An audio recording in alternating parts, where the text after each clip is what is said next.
Hi, ಎಲ್ರಿಗೂ ನಮಸ್ಕಾರ. ಈ ಮನೆ ನೀವು ನೋಡ್ತಾ ಇದ್ದೀರಾ, ಇದು 2 BHK ಹೌಸ್. ಮೇನ್ ರೋಡ್ ಪಕ್ಕದಲ್ಲೇ ಇರೋದು. ಆ ಮೇಲಿನ ಡಿಸೈನ್ಸ್ ಏನಿದೆ ಅದು ನಾವು ಹೇಳಿ ಮಾಡಿಸಿರುವಂಥದ್ದು. 2 BHK ಹೌಸ್ ಇದಾಗಿದೆ.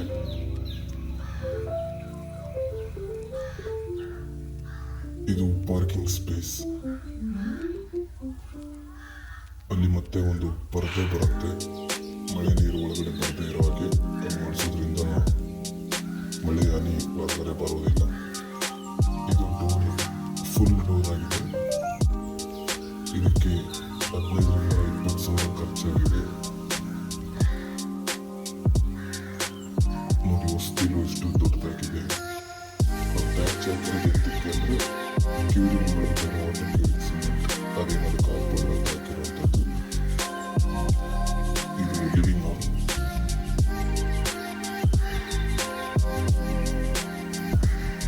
ನೀವು ಅಷ್ಟು ಸಿಮೆಂಟ್ ಏನು ಇಟ್ಟಿಗೆ ಇದೆ ಅಷ್ಟು ಒಳಗಡೆ ತಕ್ಕೊಂಡು ಟೈಲ್ಸ್ ಹಾಕೋ ಮುನ್ನ 20 mm ಜೆಲ್ಲಿ ಮೆಟ್ಲೇನಿದೆ ಅದನ್ನು ನೀವು ಹಾಕಬೇಕು. ಯಾಕಂದರೆ ಟೈಲ್ಸ್ ನಾಳೆ ಬೆಳಿಗ್ಗೆ ನೀವು ಟೈಲ್ಸ್ ಹಾಕಿದ್ಮೇಲೆ ಅದು ಏನು ಅದಾಗಲಿ ಕೂಲಾಗಲಿ ಟೈಲ್ಸ್ ಒಳ್ಳೋದಾಗಲಿ ಆ ಥರ ಆಗೋದಿಲ್ಲ. ಸೈಜ್ನಲ್ಲಿ ಜೆಲ್ಲಿ ಒಂಥರ ಸೈಜ್ ಇರಬೇಕು. ಒಂದು ಎಣ್ಣೆ ಕಾಣುವಷ್ಟು ಒಳಗಡೆ ತಕ್ಕೊಂಡು ಅದ್ರ ಮೇಲೆ 40 mm ಹಾಕಿ ಸಿಮೆಂಟ್ ಮಿಕ್ಸರ್ ಮಾಡಿರುವಂತಹ ಕಾಂಕ್ರೀಟನ್ನು ಹಾಕಬೇಕು. ಅದ್ರ ಮೇಲೆ ಹಂಗಾಗಿ ಏನು ಇಳಿಯೋದಿಲ್ಲ. ಟೈಲ್ಸ್ ಮೇಲೆ ತೊಂದರೆ ಆಗೋದು.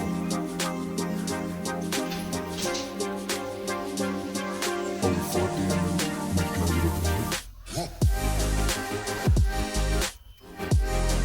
ನಾಳೆ ಏನು ಗಾಳಿ ಹೋಗಲ್ಲ, ಒಳಗಡೆ ಹೋಗಲ್ಲ.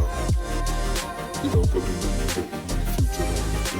ನೋಡಿ, ಅದಕ್ಕೆ ಆಲ್ರೆಡಿ ನಾವು ಪ್ಲಾಸ್ಟಿಕ್ ಮಾಡಿದ್ದೇವೆ.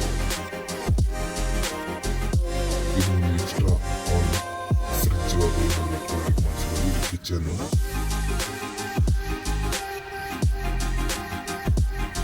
ಆ ಥರ 1 ಮೆಟ್ರಿಕ್ ಒಳಗಡೆ ತೆಗೆದು ನಂತರ ಅದಕ್ಕೆ 40 mm ಜೆಲ್ಲಿ ಹಾಕಿ ಅದ್ರ ಮೇಲೆ ಕಾಂಕ್ರೀಟ್ ಹಾಕಿದರೆ ಬೇಸ್ಮೆಂಟ್ ಸ್ಟ್ರಾಂಗ್ ಇರ್ತದೆ.